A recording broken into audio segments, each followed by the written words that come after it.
Hey guys, what's up? It's Malone here. I know my hair looks a lot different and it's kind of messy right now, but I'm gonna get it cut soon, so that shouldn't be that big of a problem. Anyways, look what I got. The Red Pyramid. Ready for chapter 2?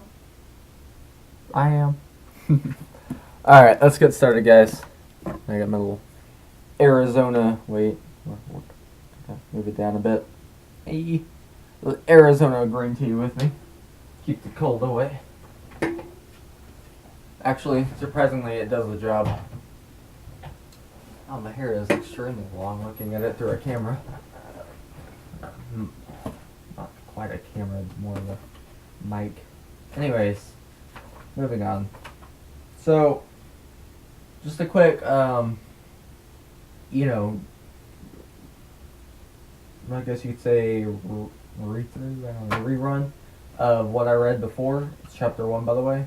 The kids just barely found out, that there's some really mysterious secret with their dad, and it has something to do with their mom and these mystical, magic, freaky guys or whatever that are blowing up buildings and shit. So, and pardon my element confusion. Chapter 2, let's get started. Chapter 2, an explosion for Christmas. I'd been to the British Museum before. In fact, I've been to more museums than I like to admit. It makes me sound like a total geek. That's Sadie in the background yelling that I am a total geek. Thanks, sis. Anyway, the museum was closed and completely dark, but the curator and 2 security guards were waiting for us on the front steps. Dr. Kane. The curator was a greasy little dude in a cheap suit. I'd seen mummies with more hair and better teeth. He shook my dad's hand like he was meeting a rock star. Your last paper on Imhotep, brilliant. I don't know how you translated those spells. Emma who? Sadie muttered to me. Imhotep, I said. High priest, architect. Some say he was a magician. Designed the first step pyramid, Don't know, Sadie said. Don't care, but thanks. Dad expressed his gratitude to the curator for hosting us on a holiday. Then he put his hand on my shoulder. Dr. Martin, I'd like you to meet Carter and Sadie. Ah, your son, obviously, and... The curator looked hesitantly at Sadie. And this young lady? My daughter, Dad said. Dr. Martin's stare went temporarily blank. Doesn't matter how open-minded or polite people think they are, there's always that moment of confusion that flashes across their faces when they realize Sadie is a part of our family. I hate it, but over the years I've come to expect it. The curator regained a smile. Yes, of course. Right this way, Dr. Kane. We're very honored. The security guards locked the door behind us. They took our luggage, then one of them reached for Dad's work bag. No, Dad said with a tight smile. I'll keep this one. The guards stayed in the foyer as we followed the curator into the great court. It was ominous at night.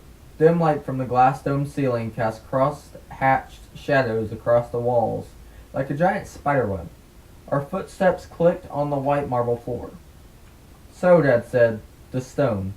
Yes, the curator said, though I can't imagine what new information you could glean from it. It's been studied to death. Our most famous artifact, of course. Of course, Dad said, but you may be surprised.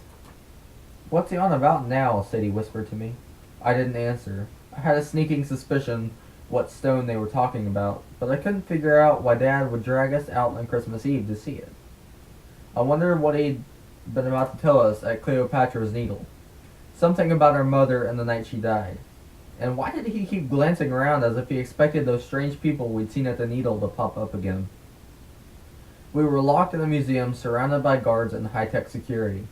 Nobody could bother us in here, I hoped. We turned left into the Egyptian wing. The walls were lined with massive statues of the pharaohs and gods. But my dad bypassed them all and went straight for the main attraction in the middle of the room. Sorry. Beautiful, my father murmured. And it's not a replica? No, the curator promised. We don't always keep the actual stone on display, but for you, this is quite real.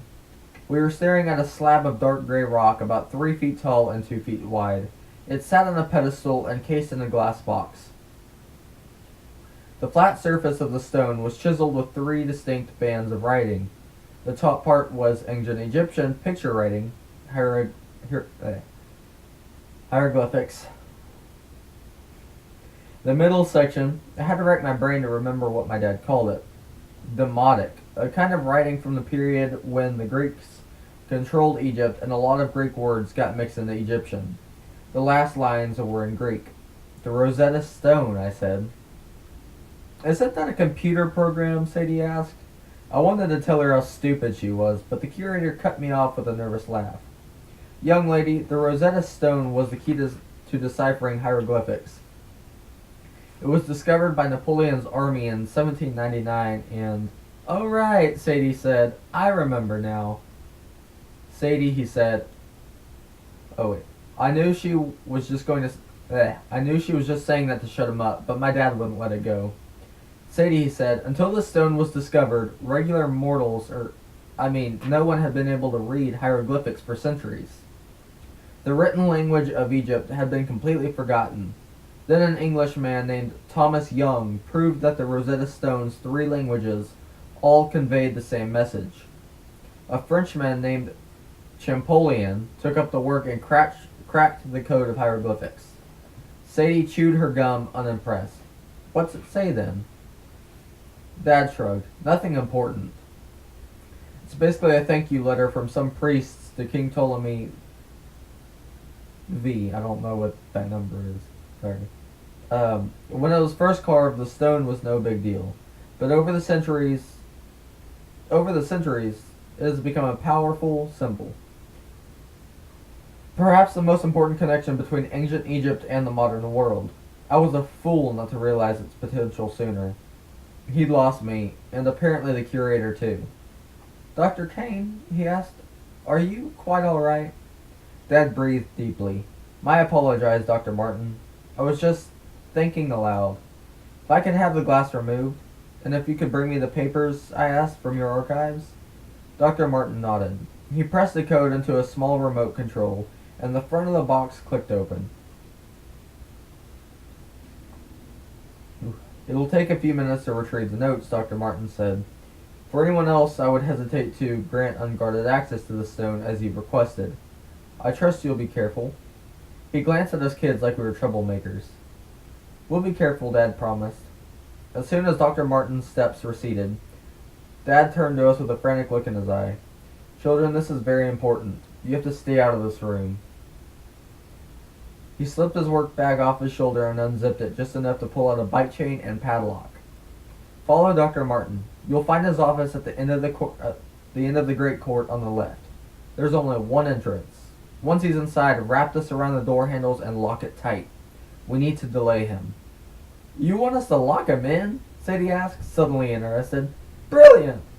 Dad, I said, what's going on? We don't have time for explanations, he said. This will be our only chance. They're coming. Who's coming? Sadie asked. He took Sadie by the shoulders. Sweetheart, I love you, and I'm sorry. I'm sorry for many things, but there's no time now. If this works, I'll promise. I'll make everything better for all of us. Carter, you're my brave man. You have to trust me. Remember, lock up Dr. Martin, then stay out of this room. Chaining the curator's door was easy, but as soon as we'd finished, we looked back the way we'd come and saw blue light streaming from the Egyptian gallery, as if our dad had installed a giant glowing aquarium. Sadie locked eyes with me. Honestly, do you have any idea what he's up to? None, I said, but he's been acting strange lately. Thinking a lot about Mom.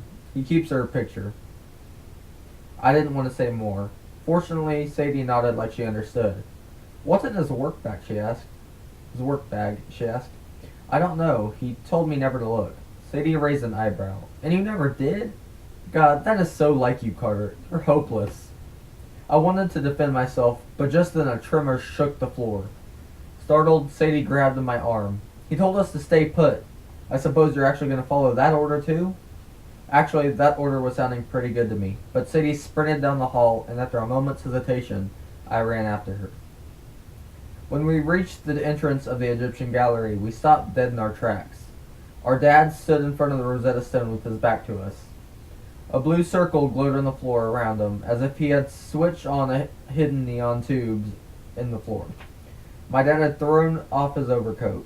His work bag lay open at his feet, revealing a wooden box about 2 feet long, painted with Egyptian images. "What's he holding?" Sadie whispered to me. "Is that a boomerang?" Sure enough, when Dad raised his hand, he was brandishing a curved white stick. It did look like a boomerang, but instead of throwing the stick, he touched it to the Rosetta Stone. Sadie caught her breath. Dad was writing on the stone. Wherever the boomerang made contact, glowing blue lines appeared on the granite. Hieroglyphs. It made no sense. How could he write glowing words with a stick? But the image was bright and clear. Ram's horns above a box and an X. "Open," Sadie murmured. I stared at her because it sounded like she had just translated the word, but that was impossible. I'd been hanging around Dad for years, and even I could read only a few hieroglyphs. They are seriously hard to learn. Dad raised his arms. He chanted, "Wo Sir Ai," and 2 more hieroglyphic symbols burned blue against the surface of the Rosetta Stone. As stunned as I was, I recognized the first symbol. It was the name of the Egyptian god of the dead. "Osir," I whispered. I'd never heard it pronounced that way, but I knew what it meant. "Osiris." "Osiris come," Sadie said as if in a trance. Then her eyes widened. "No!" she shouted. "Dad, no!" Our father turned in surprise. He started to say, "Children," but it was too late. The ground rumbled. The blue light turned to searing white, and the Rosetta Stone exploded. When I regained consciousness, the first thing I heard was laughter. Horrible, gleeful laughter mixed with the blare of the museum's security alarms. I felt like I'd just been run over by a tractor. I sat up dazed and spit a piece of Rosetta Stone out of my mouth. The gallery was in ruins. Waves of fire rippled in pools along the floor. Giant statues had toppled. Sarcophagi had been knocked off their pedestals. Pieces of the Rosetta Stone had exploded outwards with such force that they'd embedded themselves in the columns, the walls, the other exhibits. Sadie was passed out next to me, but she looked unharmed. I shook her shoulder and she grunted. "Ugh." In front of us, where the Rosetta Stone had been, stood a smoking, sheared-off pedestal. The floor was blackened in a starburst pattern, except for the glowing blue circle around our father. He was facing our direction, but he didn't seem to be looking at us. A bloody cut ran across his scalp. He gripped the boomerang tightly. I didn't understand what he was looking at. Then the horrible laughter echoed around the room again, and I realized it was coming from right in front of me. Something stood between our father and us. At first I could barely make it out, just a flicker of heat. But as I concentrated, it took on a vague form, the fiery outline of a man. He was taller than Dad, and his laugh cut through me like a chainsaw. "Well done," he said to my father. "Very well done, Julius."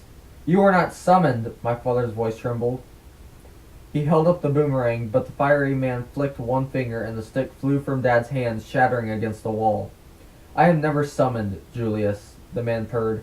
"But when you open a door, you must be prepared for guests to walk through." "Back to the duat," my father roared. "I have the power of the great king."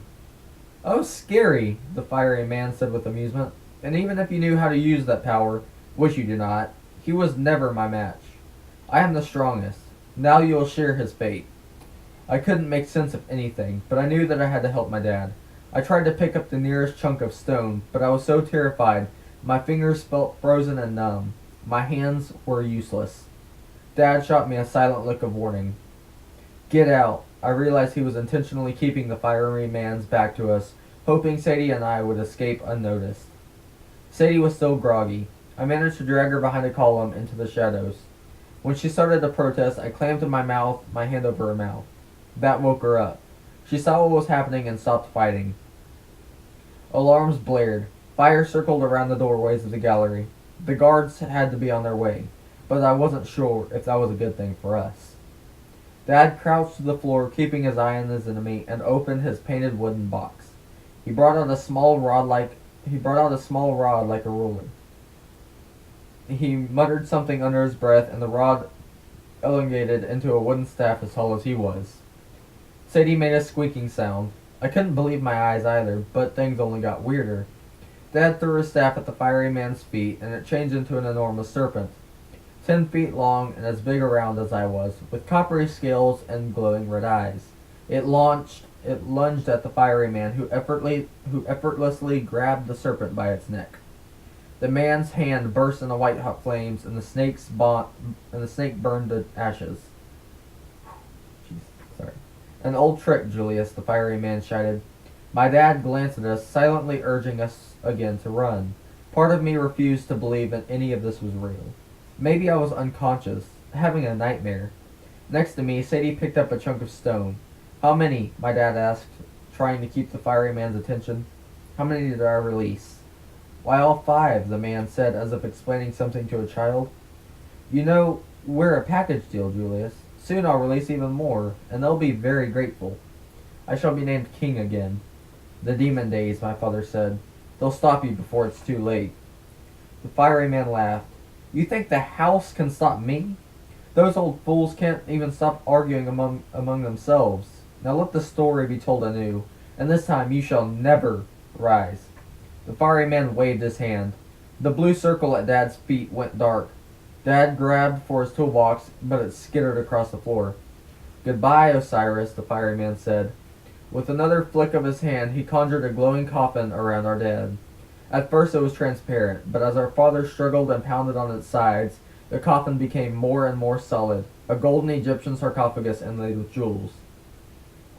My dad caught my eyes one last time and mouthed the word run before the coffin sank into the floor as if the ground had turned to water. Dad! I screamed. Sadie threw her stone, but it sailed harmlessly through the fiery man's head. He turned, and for one terrible moment his face appeared in flames. What I saw made no sense. It was as if someone had superimposed 2 different faces on top of each other. One almost human, with pale skin, cruel, angular features, and glowing red eyes. The other like an animal with dark fur and sharp fangs. Worse than a dog or a wolf or a lion. Some animal I'd never seen before. Those red eyes stared at me, and I knew I was going to die. Behind me, heavy footsteps echoed on the marble floor of the great court. Voices were barking orders. The security guards, maybe the police. But they'd never get here in time. The fiery man lunged at us. A few inches away from my face, something shoved him backward. The air sparked with electricity. The amulet around my neck grew uncomfortably hot. The fiery man hissed, regarding me more carefully. So, it's you. The building shook again. At the opposite end of the room, part of the wall exploded in a brilliant flash of light. 2 people stepped through the gap. The man and the girl we'd seen at the Needle, their robes swirling around them. Both of them held staffs.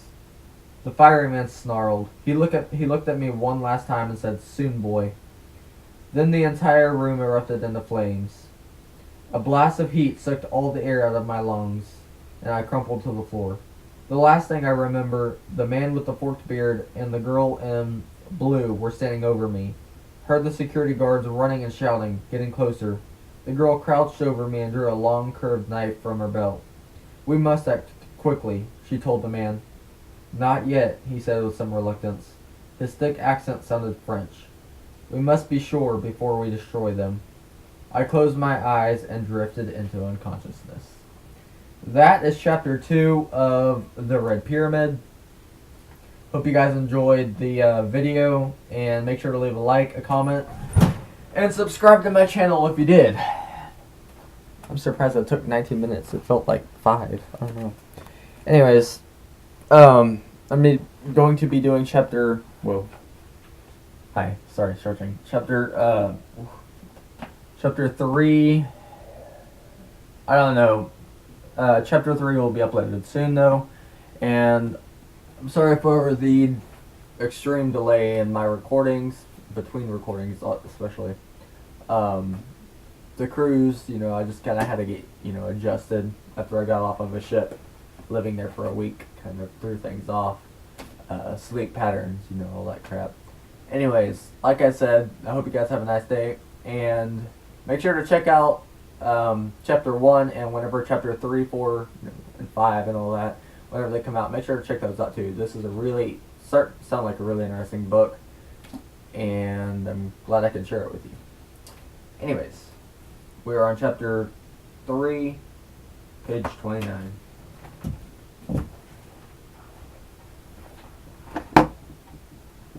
Wait.